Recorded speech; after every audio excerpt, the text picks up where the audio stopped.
প্ৰত্যেকবাৰে নিৰ্বাচন অহাৰ লগে লগে বানমুক্ত গুৱাহাটীৰ প্ৰতিশ্ৰুতি দিয়া হয়।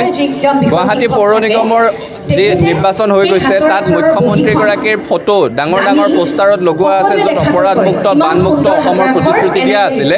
সেই প্ৰতিশ্ৰুতি যে ভালুকৰ হাঙিত পৰিণত হ'ল তাৰ কাৰণে মুখ্যমন্ত্ৰীগৰাকীয়ে নিস্বাৰ্থ ক্ষমা খোজা উচিত।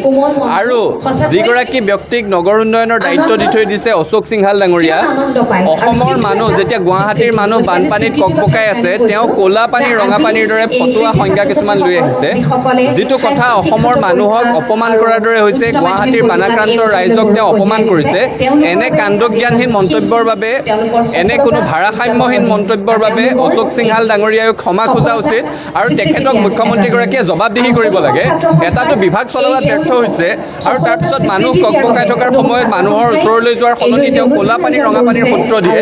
এনেকুৱা ক'লা পানী ৰঙা পানীৰ সূত্ৰ দিয়া অশোক সিংহাল ডাঙৰীয়াক মুখ্যমন্ত্ৰীয়ে জবাবদিহি কৰিব লাগে, নহ'লে গুৱাহাটীৰ মানুহে অনাগত নিৰ্বাচনত তেওঁলোকৰ সপোনসমূহ পানীত উটুৱাই দিব যে এই কথা খাটাং।